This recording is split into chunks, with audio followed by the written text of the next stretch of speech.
Hello everyone, welcome back to Rolling on GameFound. This is episode number 2, and this is July. And the last one, the very first episode that I ever did, was in April. So it's been a few months, and that's mainly because, as you can tell from the backdrop behind me, I've moved from where I lived prior, and now I'm set up in a different location.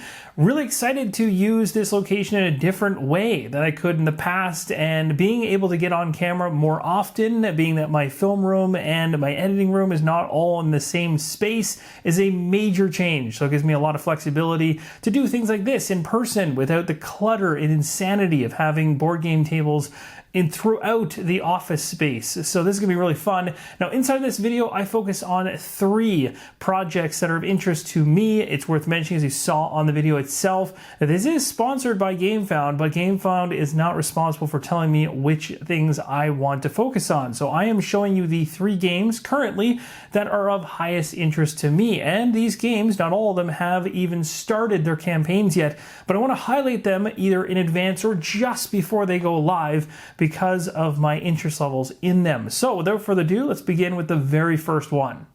Summit the board game Sanity, the final expansion in the Summit series, brings another dimension of play and immersion as players attempt to refine their character's focus while maintaining their sanity, all the while trying to survive the world's deadliest mountain. Can they keep their wits, or will they break down under the immense pressure of the expedition or the competition? With a Yeti on their heels and or a rival team pushing for the summit, it's just a matter of time before someone cracks like the ice under their feet. Mind over matter, prove it.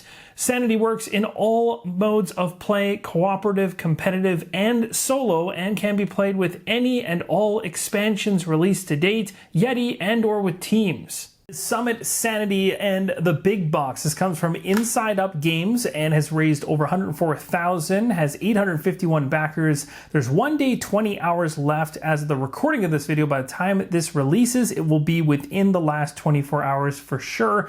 This original game, Summit, was out in 2017. There's been expansions out for it over the years, and it's a survival game. That's one of the major reasons that I was drawn to this. It has teams, Yeti, and Sanity, but this is a solo playable game all around survival and adventure, and I'm just going to walk you through this. Now, one thing I got to say right off the bat is, in my very first episode of Rolling on GameFound, I had the screen size really small, and so hopefully at this point now, things are much clearer and easier to see. So I'm going to be scrolling through this stuff to show you what's on the campaign page if you haven't already checked it out, and of course you can always go there and check it out yourselves. Links will be inside the video for you. This is going to focus this campaign really on that big box, the final expansion that's being added into it, which is this Sanity expansion. And you can see here it says the final expansion is going to bring another dimension of play and immersion as players attempt to harness their character's focus while maintaining their sanity, all while trying to survive the world's deadliest mountain. And that is the aim of the game. It's also going to talk about the compatibility across the game and what's required to have, which you need, of course, the base game in order to play it. It's got 4 different modes to play, cooperative and solo being the focus here. But you can still play competitively and teams as well, which is really nice if you're looking for a game that you can primarily play solo, but then at the same time cooperatively and competitively play with your friends. That's a nice bonus there. So you got those different expansions broken out here, Yeti and teams. It also allows you within this campaign to become a Summit character, which is pretty cool. I don't know if that's one of the actual rewards. We'll take a look at that later on down the line, or if that's something that's actually, yeah, it looks like learn more by pledging out the pledge, or checking out the pledge levels section below. Okay, so components-wise, you can see this can include stickers, rule sheets, 120 cards, game box with Spot UV skeleton on it, sanity boards, 2 character mats, 18 marker cubes, and it's got the features laid out. So you got 2 new characters with unique stats, you got 120 new cards, 1 sticker sheet, and 6 dual layered sanity boards. Now, the new mechanic in this one is going to be the focus network. So you can see here, and this is the first time that I'm showing you guys this, as I haven't played the Summit on the channel, the prior original base entry of the game itself. So a lot of you are maybe seeing this for the very first time. This new mechanic inside of this one's going to give you a new way to play and a new way to die, because it's a survival game. That's what it's all about. You got multiple pathways in here. You can eliminate, or I should say you can immediately earn bonuses and work towards ongoing effects. And you're going to want to be aware of hypothermia and that marker that's on the track. And you've got the sanity track as well. So all that stuff is going to be part of the equation. Now, the big box is obviously going to allow you to likely house everything inside of it. It's got more room to separate, organize, and store the base game. So if you've got the prior iterations and you're looking to kind of get them all into one big box, this is going to be nice that way. You can still keep things separated out if you feel, but that benefits there. And I honestly, as games kind of get larger and larger, I really like when they have those big box options. As you can see, the Calyx here behind me, I've got designated spots for games like, let's say, Starcadia Quest, for instance, or whatever, and they've got multiple small boxes behind them, which drives me nuts. I'd love to just have one giant box that just houses everything. I feel like this like piecemeal thing of extra boxes just for the sake of boxes drives me nuts. I understand the retail side of things and that they need to be able to split it out and sell it separately on the side, but regardless, when it's coming through Kickstarter or crowdfunding in any way, or GameFound in this case, it's just, we got to get a little bit further ahead in our thinking on that one. If we continue on down here, lots of things you can add in. You got the stitched edge playmat. You've got the acrylic standees. This is really nice because, again, they didn't go with miniatures with this one. They did the standees, and more companies that are doing this are probably finding that the lead times on their projects are lessening, because as soon as you add miniatures into the fray, you've got quality issues, QA control, all that fun stuff. And of course, it's going to drag out your cost, drag out your time. And if you do standees, you can get some pretty nice acrylic ones for a decent amount. So this also gives you a full animation of what's going on in terms of the box and how it looks. So I'll just play this as we go. You can see the cards kind of dropping in there, all the different components in the different sections. That's actually really nice to see, and a much bigger box than the original one. Got your pledge levels here. So the Sanity expansion itself is coming in. I'm Canadian, so I'm focusing on that, but many of you are likely in the United States or possibly in Europe as well. So you got breakdown for all the different costs. 32 Canadian. The big box and the Sanity expansion together is 129. And then if you want the Summit Series all in, you're jumping up to the highest tier. You're pretty much getting everything. You can go even crazier if you want to become a character inside the game. You're basically paying to get yourself in there, yourself or a loved one, as it mentions. So that's kind of cool. And there's only 2 available maybe. So this might be a very limited tier that could be already gone. So I don't want to promote that option. But again, like, you can be quite happy with just the base game in this one. So you can kind of go through this in several different approaches, and I approach these games in different ways depending on how interested in I am of the mechanics as well as the theme. Sometimes I'll just grab the base, and other times my collective mindset will kick in and I'll want to have everything in one shot. So that might be the case in this one, being that they've bundled it all together in a big box. So here's things split out again, so you can see them all in terms of options. Now I imagine once you get into the Pledge Manager, they'll be broken out even further. You can probably pick up the Yeti and teams individually within, but this is really focused on that Sanity expansion. So that's pretty much the rundown from here, and you've got stretch goals being unlocked, and of course if you want to scroll through these, it'll give you an idea of all the different things that have been unlocked already. You got add-ons like Summit sleeves. For some weird reason, not every game I sleeve. I don't pick. I'm really I don't know, I'm kind of picky when it comes to sleeving games now. I used to be like sleeve everything I love, and that became a dangerous game because we all love a whole bunch of games, and that can just escalate to an obscene amount of sleeves.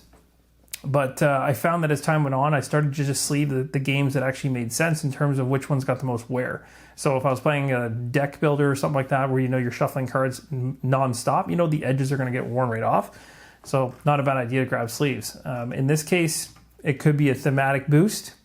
And that might be the edge that you're going for, and I've done that too. I picked up sleeves, like even bad example, I guess Marvel Champions. There's quite a bit of shuffling and movement of cards in that one, so sleeves are kind of worth it. But there's other ones that have thematic sleeves that you can pick up that are just that. They're just thematic. You don't really need them. Or if you're talking about chip theory games, well, that's a whole other ball game, because you don't even have to sleeve their cards. You can throw them in a bathtub. It basically breaks down why you want to back now. You got the existence, price, availability, timing, and support all broken out. And really, that's going to sum it up. I'm not going to go through every single aspect of this, but it is really cool. They have the vac formed insert in the larger box here. They've got some reveals that are occurring as they go along, so you can see each day that's gone along here. They're getting close, and there's something coming at the very, very end here on the 18th. So this is probably going to be revealed, around the same time I publish this video. And then there's reviews here to back up, what they've done to date too. And again, I'd use these with a grain of salt. I'm not really one that really banks on reviews at all. I strictly want to see the game played. Opinions to me are basically like the wind blowing left and right. It doesn't really faze me, and I've taken games from reviewers and bought them and then been upset because it wasn't what I wanted, and sometimes I've been happy too. So it's kind of a flip of a coin in those cases. But if you can get videos where you can see the game in action, that's what you want to stick with. And that's going to do it for this one. So we're going to move on to the second game, which I'm really excited about as well. Burncycle is a puzzly infiltration game for 1 to 4 players, which puts you in command of a team of robots in the far future. Your mission is taking down evil human-run corporations responsible for subjugating AI under their heel. Your team arrives at each corporate headquarters and must sneak inside, shutting down the company's physical operations as well as their digital networks. And as you search rooms and advance to higher floors, you'll be rewarded with new items and abilities, but you'll also be challenged by threatening guards, fatal viruses, and the architecture itself, which was built to fight off robotic intruders. Key to this solo and cooperative experience is the idea of creative action sequencing. Now, during each round of play, all the players will contend with a randomly drawn set of programming directives, which will tell them in what order their bots are allowed to take physical, digital, or command actions.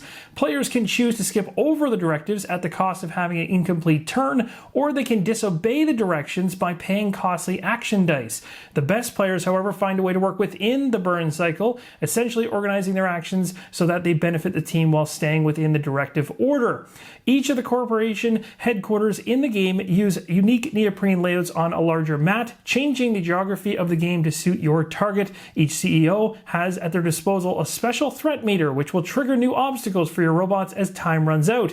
If you don't complete the mission quickly, you may end up leaving bots behind, the victims of immobilizing power drains or destructive counter hacking. Your team wins the game if you complete your objectives on every floor without losing your captain or maxing out your threat level.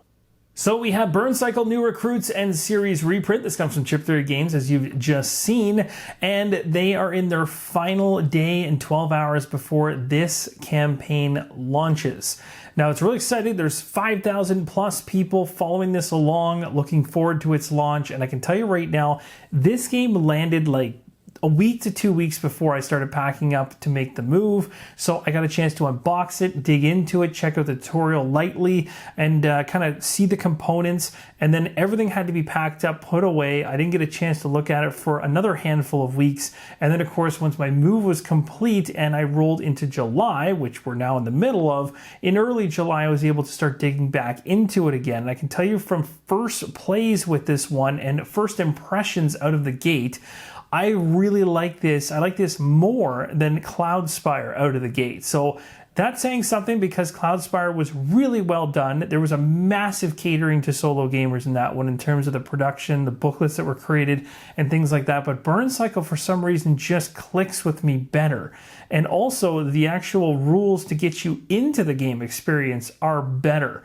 And I found it to be easier to get into. Now, this is just my first impressions with it, but I'm really excited to talk about this one inside this video because there's more coming for Burncycle, and that's awesome. And it's a really good time to do it because there is praise, high praise coming around the bend for this one and has already landed. And I really think there's gonna be a lot of people that looked at this and said, well, you know, it's not Hoplin Muckets, it's not Too Many Bones, it's not Cloudspire, it's something new. I don't know if I really want to jump on this one. And to be completely honest, Chip Theory Games has a very expensive production. So you really have to be kind of sold out for whether it's the theme that you're seeing or the gameplay. And so I can understand if people kind of take a step back to be sure the game is good before they jump in, and that's very wise. This is the right time to jump in if you waited before, because when the reprint comes back around, you're going to get things that are kind of package deal back together. You're going to get new content on top of it, and there's nothing stopping you from just going after the base and enjoying that to see whether or not it fits everything you're looking for. But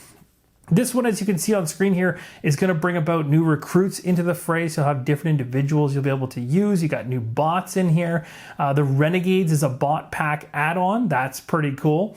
And then as you go down here, it starts to show pictures of what the inside of the box looks like. Now, I did a full unboxing, as I mentioned, right before I packed things up to move. So if you want to see the game and all the components later on the table, I've got that covered for you on the channel. You can find that video. It actually shouldn't be that many videos back, as I'm just getting rolling again.